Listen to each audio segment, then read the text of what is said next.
Our new best friend is the dart. Learn how and why we will always want to include them in our clothing today on Fit to Stitch.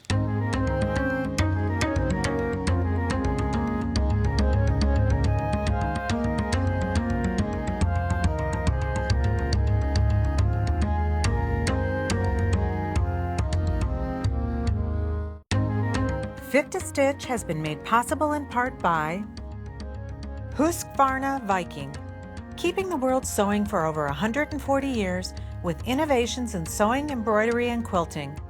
Learn more at husqvarnaviking.com. Nanette Lepore Accessories, contemporary American fashion. NanetteLepore.com. Elliott Berman Textiles, manufacturer of fashion fabrics. ElliottBermanTextiles.com.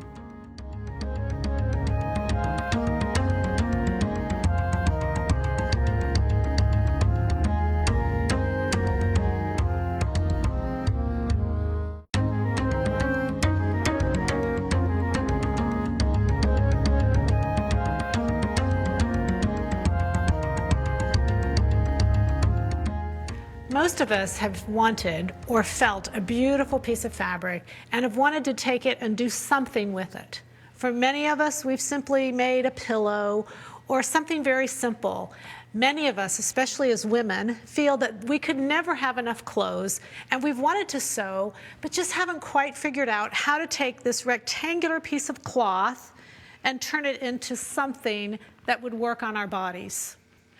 My name is Peggy Sagers, and I want you to share my passion of fabric and patterns, and I want to teach you my vision of how that rectangular fabric becomes a beautiful bodice on each of you. So let me make a little analogy for you this morning.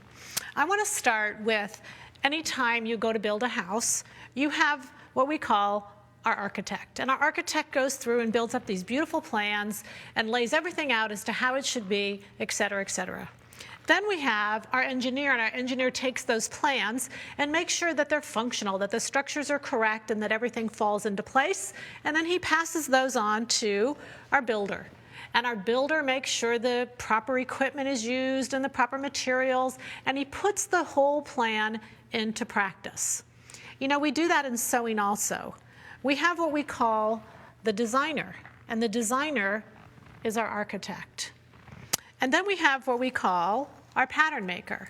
And our pattern maker takes the creation of the designer and maps it out and measures it out and puts it into play so that the pattern will be just right for our body. And then we come along with the sample maker. And the sample maker is actually the one who stitches it on the sewing machine just as the builder puts those lumber together to make that house. What I want you to understand is so many of us have learned so much about the sewing machine. And what we fail to recognize is that we could know lots and lots and lots, and we could be on the sewing machine for 40, 50 years and not understand anything about a pattern. Many of my customers have said to me, but I've been sewing for 40 years, I should know this stuff. Well, no, you shouldn't, and you probably won't if you sewed another 40 years.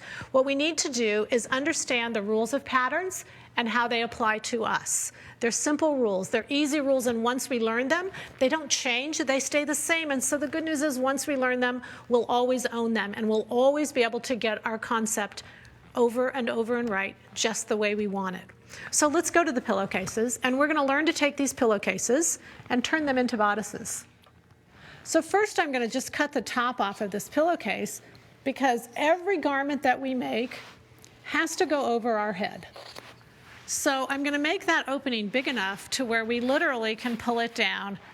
And to make all things equal, I'm actually going to do it to this pillowcase also, because even if we literally wear, I call them decorated pillowcases, we still don't wear them stuck on the top of our head. We at least pull them down on our shoulder, and we wear them down on our shoulders. So here we have both pillowcases. We've cut out a little neckline. We're going to do that a little bit better. And we've got them pulled down over our head. So the next thing we would do if we would drape any bodice is we would measure the angle of the shoulder, and we would simply drape the angle of our shoulders. And because our shoulders are all a little different, we experience a few fitting problems with that, but we'll talk about that later. Basically, we're going to drape that, and we're going to cut off anything that's extra. Boom, boom. Now, for those of us who wear, I call them decorated pillowcases, but all we mean is shirts that just don't really have any shape to them, or maybe jackets that don't have any shape to them. They all have shoulder shapes. So we're going to go ahead and drape this one also, and we're going to bring it down to match the shoulders. Just like that. And again, what are we going to do? We're going to cut off all that extra. So we're going to cut that off there, and we're going to cut that off there. And everybody who sews knows that those seams actually go to the inside. But for right now, we're just going to leave them out so we can see. We always get a neckline, and a neckline is drawn down. It's actually kind of a square. What a neckline does is it marks the width of our neck, and it marks the depth of our neck. The width of our neck is what we call fit. The depth of our neck is what we call styling. So we're going to cover that a little bit later, but right now, I simply am going to cut it out so that this poor little mannequin doesn't strangle herself, and we'll put it to the side, and we'll do that again on both of them.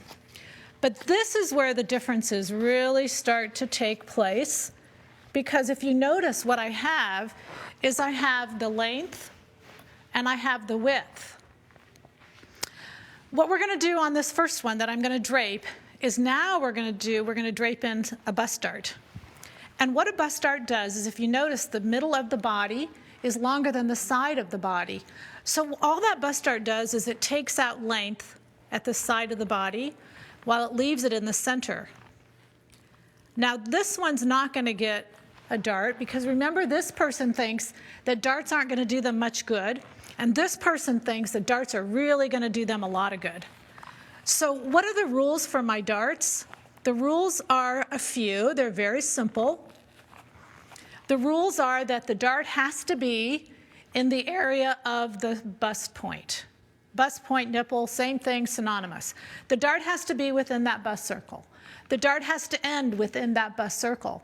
But it can be as low and high, it can be anywhere in that area that I want it to be. I'm going to also mark in her waist. Why am I going to mark in her waist? Because we're only doing a bodice, and by all our rules and definitions, bodices only go to the waist. So you see this extra that comes in when I go to do that at the waist, and instead of doing that extra there, we're actually going to drape darts. And what vertical darts do, there's two kinds of darts. What vertical darts do is they take out all of the extra circumference that's not at the waist. What we don't want to do is be decorated pillowcases. All right, we always want to have that shaping.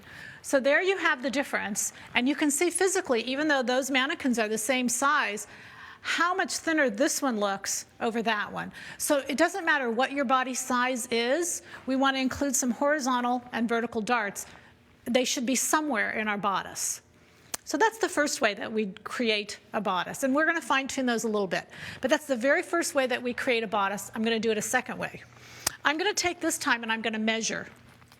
And I'm going to measure the center of the longest part of her body, which will be the base of the neck to her waist, and we're going to come up with 20 inches. So I'm literally just going to draw 20 inches going straight down. There we go. Now remember, that's the longest part of her body. Then I'm going to measure the circumference of her body, and I'm going to come up with a measurement of 38. So 38 divided by 4 is 19. Half of 19 is 8.5, 9.5. So I'm going to come up and draw this width to be 9.5. So there's my rectangle, and I'm going to take this rectangle, and I'm going to finish draping the rest of this rectangle on her body. Because what we start to recognize in the ready-to-wear industry is that measuring the body takes much more time than draping the body. So we are going to learn to drape. We're going to learn to recognize what is wrong with our draping, and then we're going to learn to recognize how to take that back to a flat pattern and how to get them to fit every time, and then what to watch for. So remember, that was the longest part of the body, so I'm going to put it at the center, and I'm going to put it at the base of the neck because that was the longest part. And you always want to keep center front straight, so I'm going to keep that straight and do it to her waist. Keep in mind that we're going to mark where we want to cut out the neckline, so I'm going to do that. Remember that we got an armhole over there. We're going to do that. And what shortens the side of the body but keeps the center the length we need it to is simply a bustard. So we're going to fold that and create a bustard. We're going to take away the angle of the shoulder, and we're going to actually mimic the same angle that we did the first time. And we're going to take that away like so. Now this time what we're going to do is we're going to do an armhole, because an armhole is the same as a neckline. It just goes down and out. It goes down and out. It can go as low as we want an armhole to go, and it can actually go in as wide as we want an armhole. I call it an armhole. I mean a neckline, I mean an armhole. And so that creates the bust dart, and then of course we want a waist dart, and we're going to create that the same way. We're going to take it out. So there's the same thing that I've created now in paper versus in draping. Now I'm going to take it to the table. I'm going to take this off, and I'm going to fine tune it, and I'm going to show you how you normally arrive at it once it gets to the table. I want to mark how big the dart is, because the dart and the size I made it is what I want. So I mark the width there, and I'm also going to mark the width here and the end of it, so that when I take this apart, I can simply take my straight edge, and I can complete it here, and I can complete it here. So the size of that dart is very important, because what it tells me is how much shorter the side of the body is than the longest part of the body. And this dart tells me how much smaller my waist is in circumference than my bust. On the neckline, instead of doing squares, we don't do squares anymore in necklines. What we do is we use the French curve, and we simply round it out. And the reason we round it out is not only does it make it a little more attractive, not that square necks aren't attractive, but it makes it a lot easier to sew. If you ever tried to match 2 points when you're sewing, it's a lot harder than sewing that curved.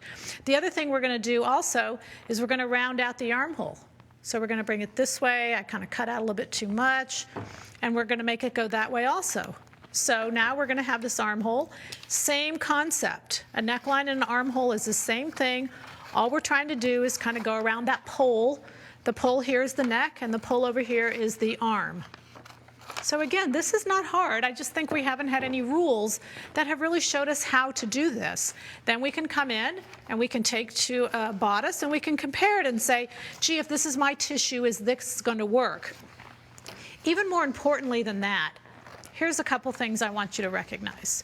Let's say we start off with a new pattern, and we look at this pattern, we just don't even know kind of what to look for or what to watch for.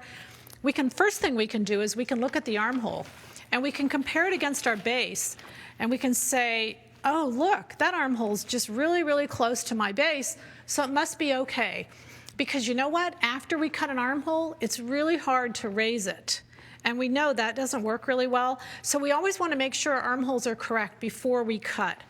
Then we can go over to our necklines and compare them, and we can say, this is the neckline on my pattern. Is that going to be too low for me?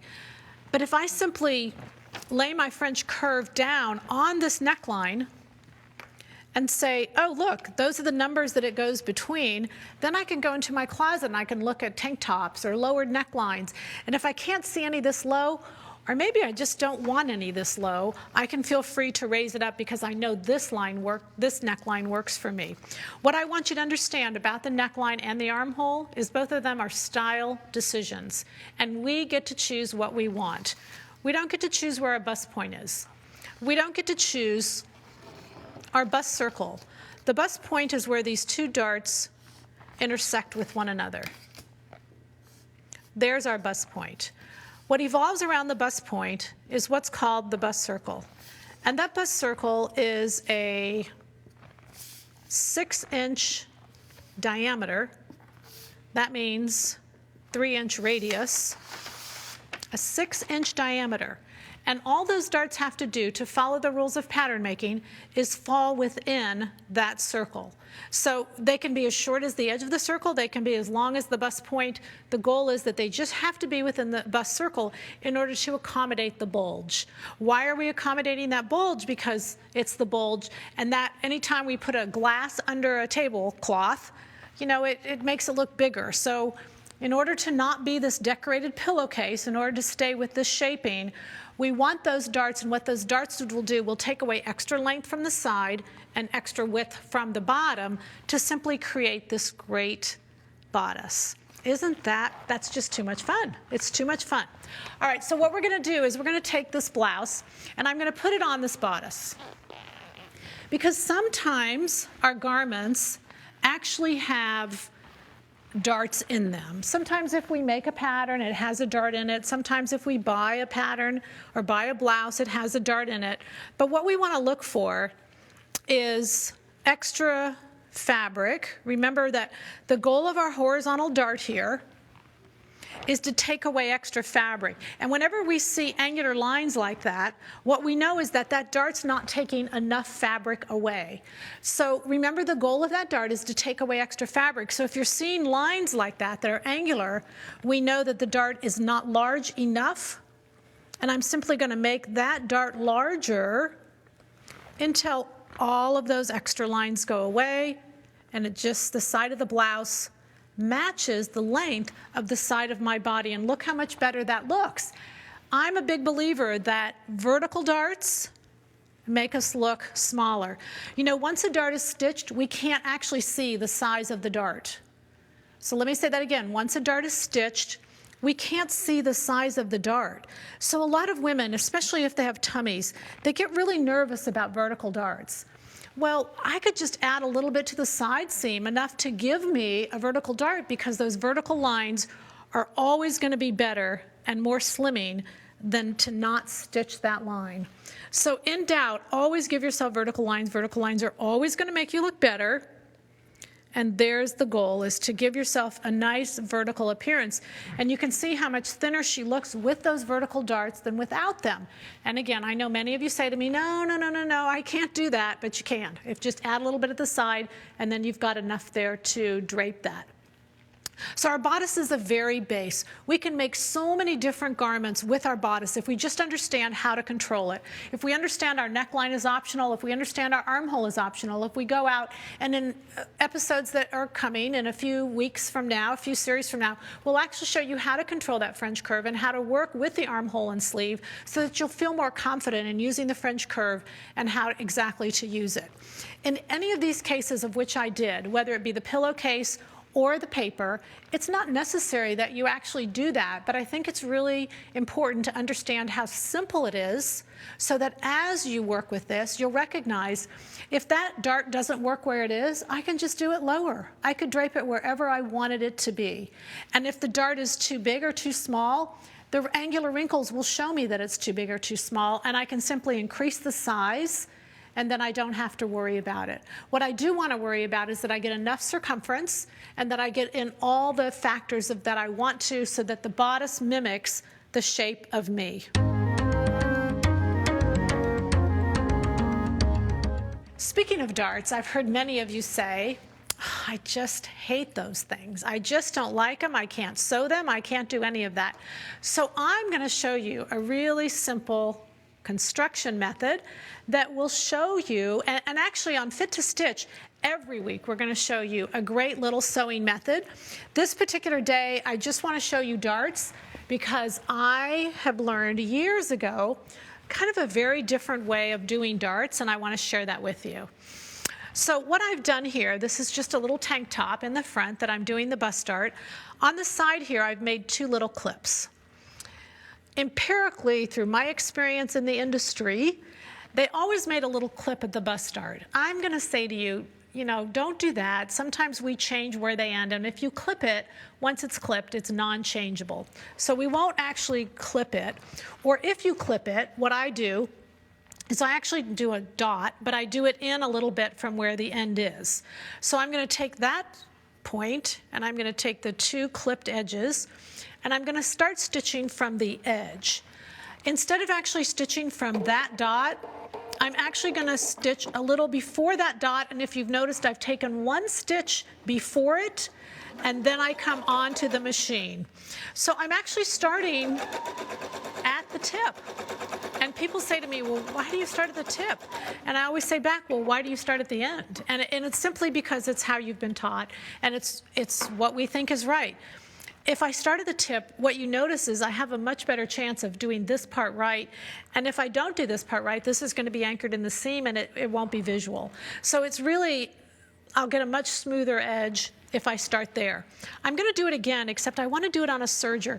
And again, I'm going to show you the clipped edges, and then I'm going to show you the dot. And again, I'm going to start on the serger the same way. I think so many women are so afraid of the serger. I'm simply going to follow the left needle, and the left needle is going to, I'm not going to look at anything except for that left needle. So I'm just going to let it pick up the dot and just shoot a straight shot. And here's the good news. Let's say I've done that dart, because a lot of you have asked me, well, gosh, if I don't stitch it right at the right place, or how do I finish that dart? If I'm not right on the dot, and doggone it, I was right on the dot. But let's just say I wasn't right on the dot. I could go ahead and I could stitch it with a sewing machine, but I still have all my raw edges finished. So if you're having problems with darts, let's start at the tip and sew to the large end and see if that doesn't make a difference for you. And I just have to show you, every week we're going to have a little fashion tip, because we sew our clothes and we make our clothes, we make beautiful things, but sometimes, remember, we're not necessarily this designer. We're great on the sewing machine. We're going to throw in just a few design tips in here, and today we're going to show you scarves. I'm going to show you some great ways to do them, and one maybe not so great way to do them. Let me put that there, and then I'm going to start with this mannequin. But one of the great ways to wear scarves, and all of these are just simple bodices with different fabrics that really made them pop. And in this particular case, we're going to take and loop it in half, or maybe in half, and then just take one end and put it through the loop. And the good news about doing this is that simply when I'm outside in the cold, I can tighten it up, and then as it gets warmer inside, I can loosen it. But keep in mind that every time that scarf is beautiful, and it's at my neck edge, which is what I want. I want it to frame my face. In this particular case, I'm going to wrap it around to the back, and then each edge to the front.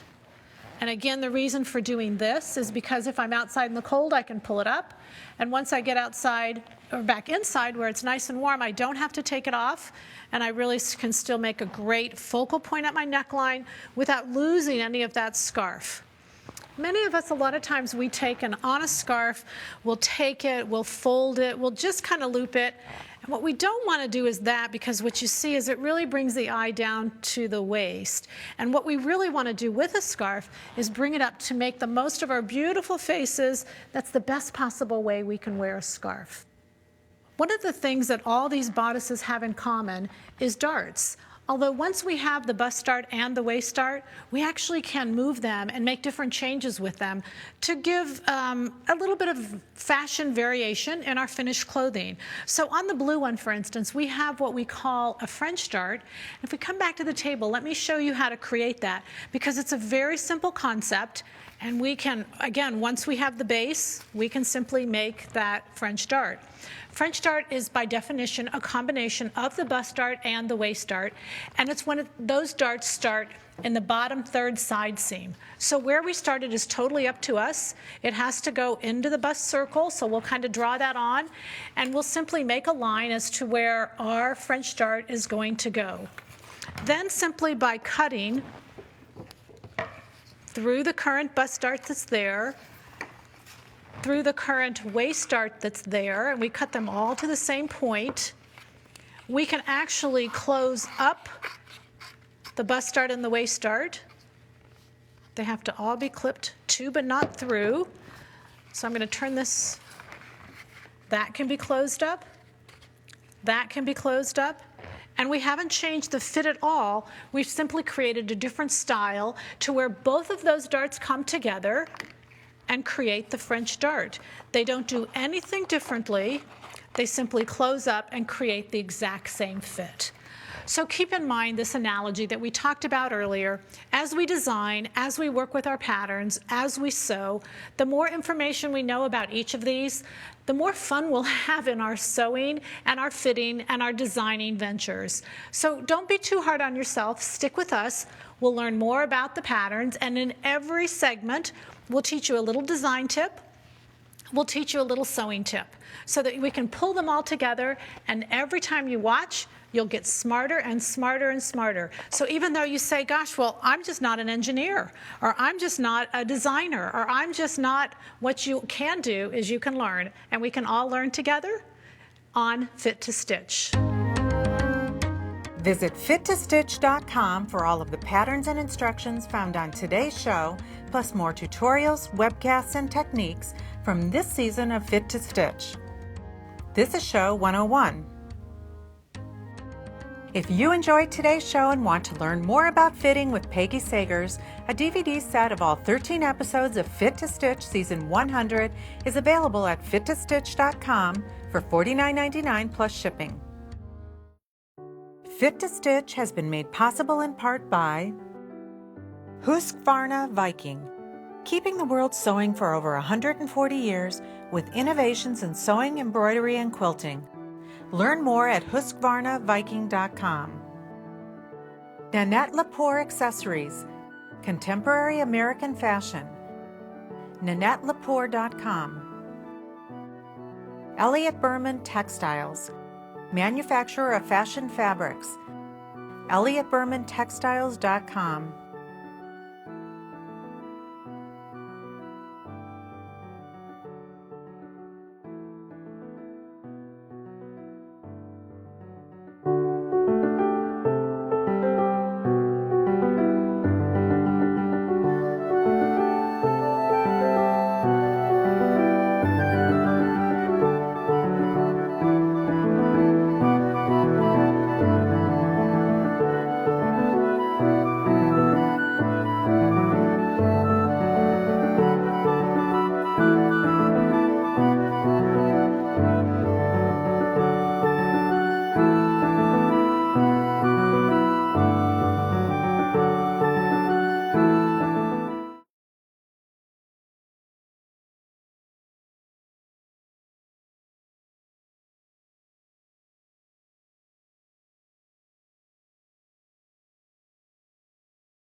Welcome to Fit to Stitch.